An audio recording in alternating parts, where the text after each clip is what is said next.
Nasaan na siya? Dun.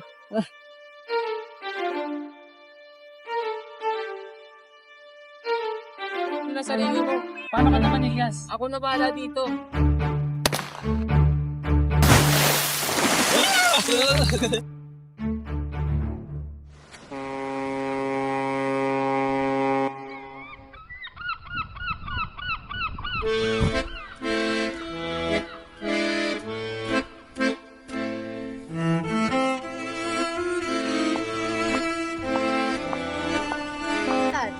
Bakit may bagal ang takbo nito mo? At yung mga Indyong nagsisipaligo at nagsisilabang nakasisira sa ganda ng kalikasan. Dahil mababa ang bagay ng mundo matutulog. Pero huwag kayo manyo. Sapagkat mayat-mayat lamang bibilip na din ang kapot.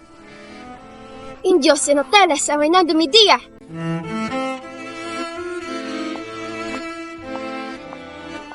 Ang luna sa problema ay madali. Subukan ang tuwid na kanal mula sa Lawa hanggang sa Maynila.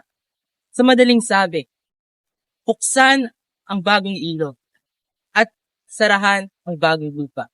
Ngunit, senyor, malaking salapi ang magagastos at maraming nayon ang masisira. Buwas, sumira. Gamitin ang mga bilanggo. At kung hindi sapat, gamitin ang taong bayan sa palitang paggawa. Ngunit magdudulot iyan ng himagsikan, senyor. Isipan mong mabuti, Simon. Magbubunga ng himagsikan dahil sa polo e serbisyo na gusto mong isulong. Pilit, hindi na mangyayari, Padre Salve. At pwede bang pigilin mo ng pagbanggit ng kahangalan? Ano namang silbi ng mga praile ngayon sa ating bansa kung magkaroon ng himagsikan? Ngunit siya ay malapit sa mga makapangyarihan. Kala mo sino umasta.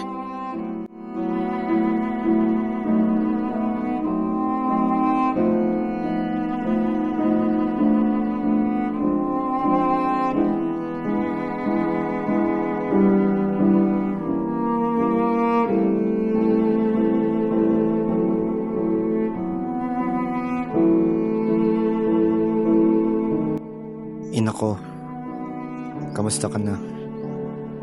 Katagal na din simula nung kayo ay nawala.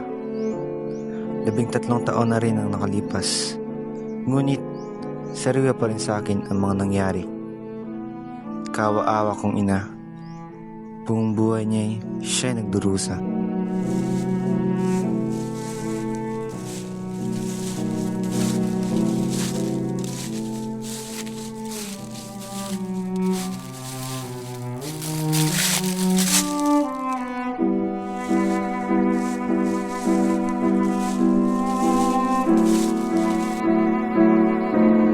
Senyor Simon? Ngunit, anong ginagawa niya rito?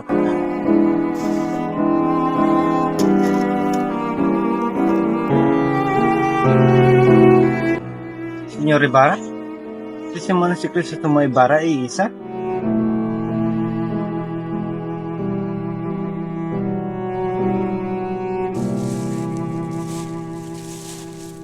Tulog po ba ako, Senyor Ginoo? Pagkagalang-galang ng Senyor Ibarra.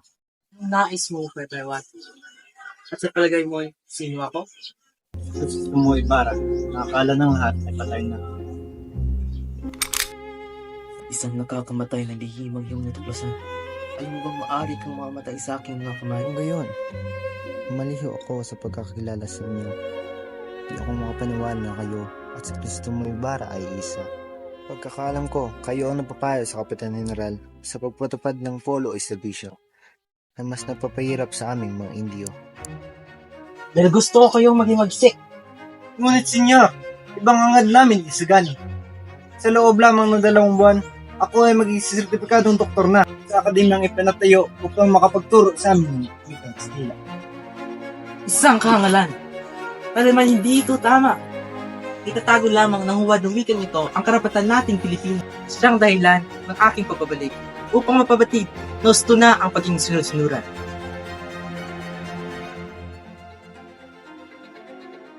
Mga Basilio, aanig ka ba sa akin? Pag-isipan mo mabuti. Pag-isipan.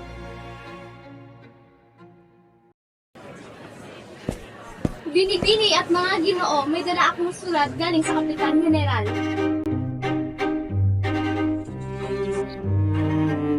Kung ipabatid sa inyo ang pagsasang-ayon namin sa pagtayo ng Akademyang Wikang Kastila.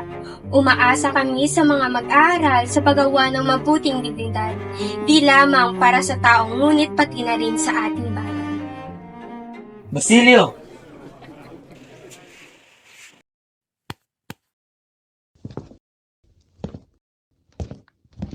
Senyor, anong ginagawa mo dito sa Santa Clara? Katapatin na kita, Basilio. Nais ko sanang ikaw manguna sa pagtakas kay Maria Clara sa kumbento. Hinangad kong maging magsik upang mabuksan ang pintuan ng kumbento. Maria Clara, ngunit huling-huli na pong lahat. Huling-huli na po kayo.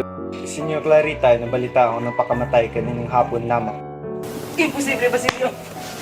Dapat mong iligtas si Maria Clara! Ito ho ang sulat galing kay Padre Salvi. Ipinadala yan kay Padre Irene upang ipaalam kay Kapitan Tiago na patay na ang kanyang anak. Walang tigil ang pag-iyak at pagluluksa ni Kapitan Tiago, Senyor. Namatay siya. Hindi ko man lang nasisilayan. Ako'y nabubuhay ng dahil sa kanya. Siya'y namatay na nagtitiis. Maria, matagal na siyang patay. Ngunit bakit siya pa rin ang iyong nais? Dahilan? Sapagkat si Crisostomo ang dahilan kung bakit pa ako patuloy na nabubuhay. At alam kong babalikan niya ako. Babalikan ako ni Crisostomo. Babalikan niya ako, Padre.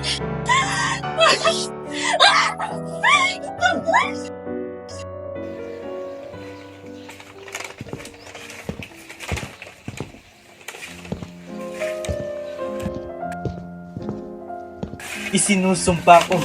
Magbabayad silang lahat. Magbabayad sila! Ako'y lubos na gagalak na tuloy na ang pagpapatayo ng Akademyang Wikang Kastila. Ngunit, meron kaming mga kondisyones. Oo yun. Ang akademya ay mapapasailalim sa pangangalaga ng mga praile. Kailangan po ba mapasilalim ang akademya sa mga praile? Gayong kami naman po ang titikom sa mga ambag at abuloy? Ang desisyon ko ay buo na. Kung gusto nyo makapag-aral, susundin nyo na lamang ang kondisyones. Sino kayo? Ano nangyari? May nagmamanan po sa pag-uusap natin. No pwede, sir. Habulin nyo. Gayon din! Buenos dias. Buenos dias. Kung inyong mamarakati, nais ko lang makibalita sa naganap raw na himagsika. Marami ang nakilawak sa bibig. At balita ko rin, isa-isa na sila ngayong pinipupos ng Guardia. Ganun ba? Precious. Ngunit, ako ay mauna na. Adios. Adios. Basilio, bakit ka na parito, binata? Profesor, buenos dias. Narito ho ako upang kuhanin ang aking lisensya. Basilio, umamin ka nga sa akin. Kasama ka ba sa kabataan na dumalo sa tiging?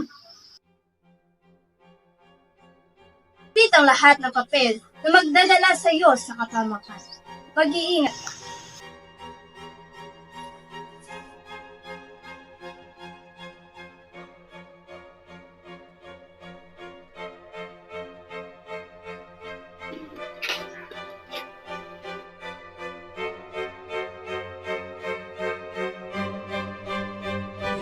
At anong ginagawa mo rito? Ako si Basilio, mag-aaral ng pamantasan. Basilio! Takpin siya ngayon din! Ngunit, bakit niyo ako dalakpin? Ano nga aking sala? Tumahimik ka!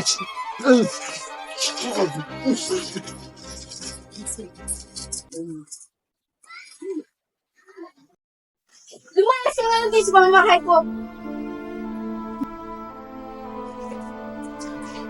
Lumayas ka rito!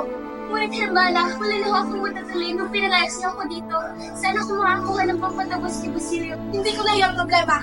Layas!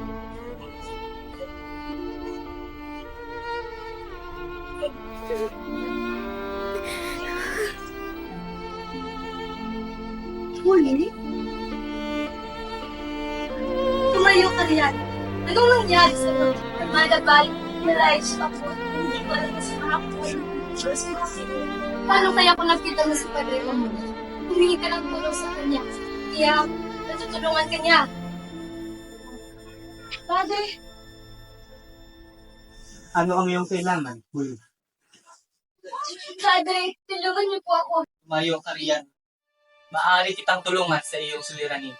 Ngunit baguhin, meron lamang akong kailangan gawin. Padre, wag po! Huli!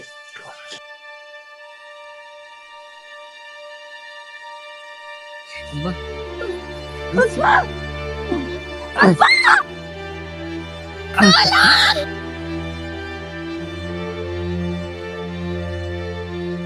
Ang isang maduming babaeng katulad ko ay hindi nahihirapan dapat na mabuhay pa!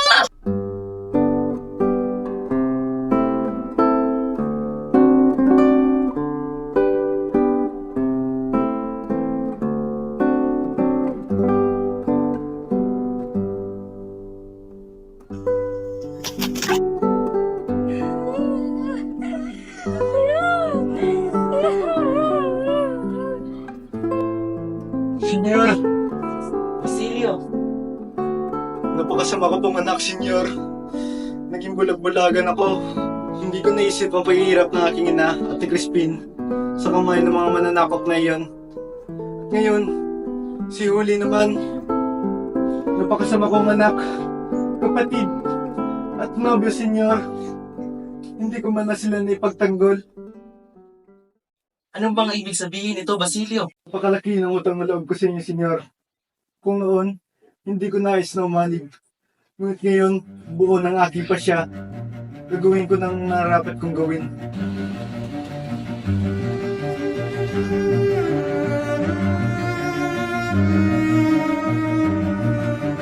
Ito ang laboratorio ko, Basilio. At nakita mo bang lamparang ito? Lampara? Si, ito ang magpapabagsak sa ating mga kalaban. Sandali lamang ho. Ngunit, ito ba ay metodo sila na? Siyang tunay. Sa sandaling ito ay maaring mailawan at maitaas. Maririnig na buong Pilipinas ang pagputok na dudurog sa mga mapagsasamantalang nagkukubli sa simbahan at pamahalaan. Daliin mo ito. Gamitin mo sa sandaling kailangan mo. Subalit, hintay ka sa aking ubos.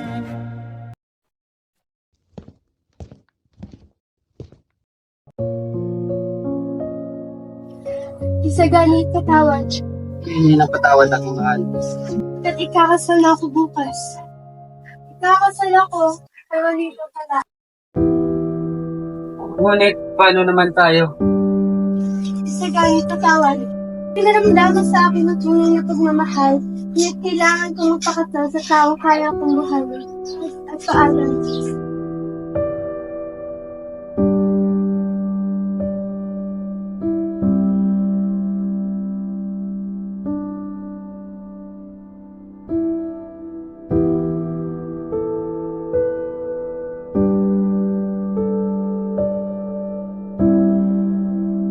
Isagani, napakasakit man, ngunit kailangan ko itong gawin. Ako yung tawarin, ngunit ito ang nararapat kong gawin. Mahal, mahal kita, Isagani. Ngunit si Juanito ang siyang aking pipiliin. Patawad.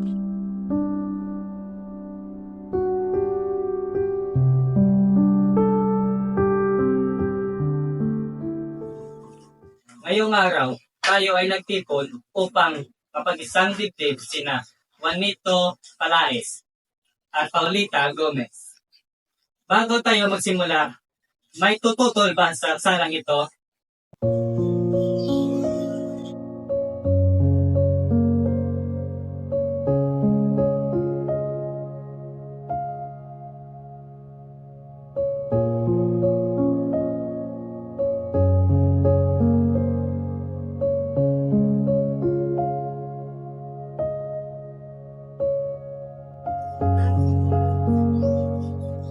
Ngayong wala nang tututol, Juanito, tinatanggap mo ba si Paulita upang iyong magiging kabiyak?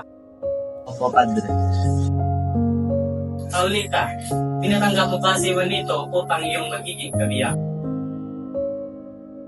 Opo, Padre.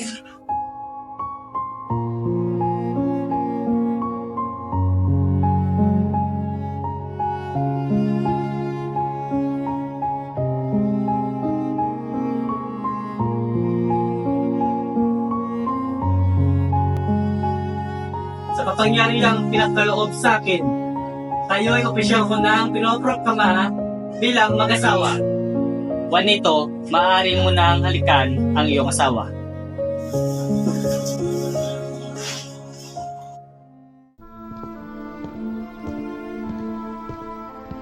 Magandang hapon, Jinbini. Nais kong ibigay ang lamparang ito sa bagong kasal. Maraming salamat, Senyor Simon. Binigay ko ho ito. Sigurado po ba kayong ayaw niyong pumasok? Gusto ko man pero marami pa akong gawin. Maraming salamat sa Diyos.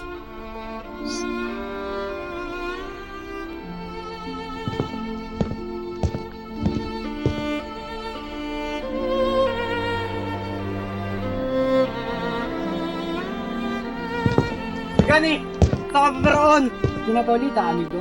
Nakikiusap ako sa iyo. Huwag ka na pumunta roon. At bakit naman? Bakit nila parang ika hindi mapakali, amigo? Sapagkat naparoon si Sr. Simon upang andugan ang bagong kasal ng para na maaaring sumabog kapag ito'y masindihan. Ibig sabihin ba nito ay maaaring mamatay si Paulita? Oo.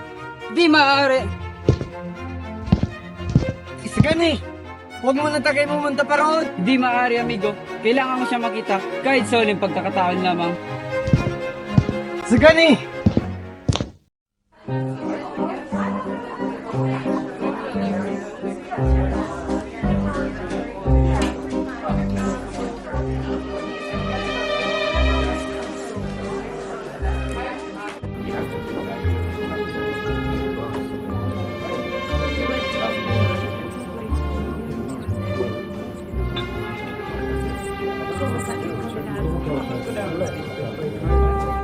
Isang papel! Tingnan niyo ho, Kapitan. At anong nilalaman ng papel niya? Saan dito? Juan Crisostomo Ibarra. Juan Crisostomo Ibarra? No puedo! Hindi magandang biro yan! Es imposible. Siya ay isang pilibusterong patay na. Crisostomo Ibarra, lleva mucho tiempo en paz.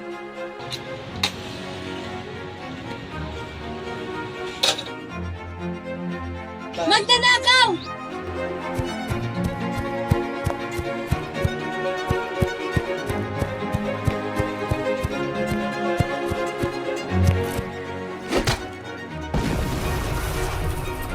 Dumating na ang hudyat! Sugod!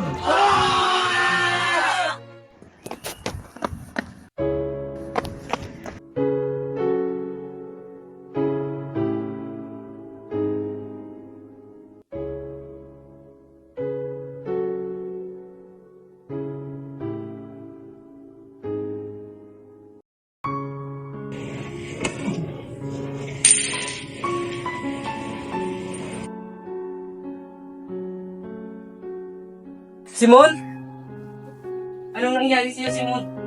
Anong nangyari sa'yo? Saglit lang, magtatawag ako ng tulong. Huwag na po, Padre. Tanggap po ng aking kahihinatnan. Meron na akong isang hiling, Padre, bago ako magpaalam. Ano yun, Simon? Nais ko lang magkumpisal. Ako si Crisostomo Ibarra, nagdanggula sa Europa at bumalik dito sa Pilipinas upang patawarin ang lubastangan sa aking ama.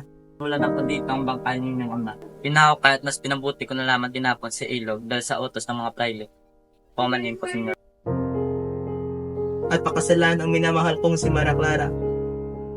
Ngunit ako'y kinain ng aking kagalitan nung nasirang aking buhay bilang si Ibarra. Dahil sa panguna mo sa pag-aasa, ikaw, Juan Crisostomo Ibarra, tinuturi ka na ngayong ere at pilibustero.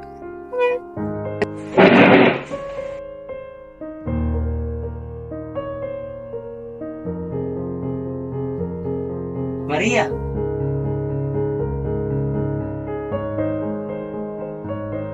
Alam ko na batid mo na ngayong ako isang ganap na pilbustero sa mata ng mga tayo. Maria, bago ko lumisan, nais ko lamang sabihin at napatawad na kita. Nais ko lamang iyong kaligayahan, kaya pinapalayan na kita. Alam mong yan, ka mamatay ng ating puso. At hindi ko na naisang umibig pa sa iba. Sa lamang akong takas, Maria. Hindi magtatagal, matutuklasan nilang ako'y tumakas lamang. Paalam na, mi amor.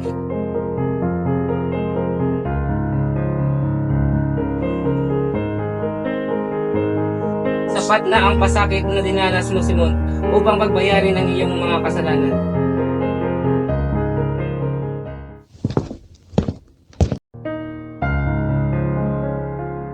ang kayamanan ang siyang dahilan ng bisyo, banda, nasanhin ng pagkatira na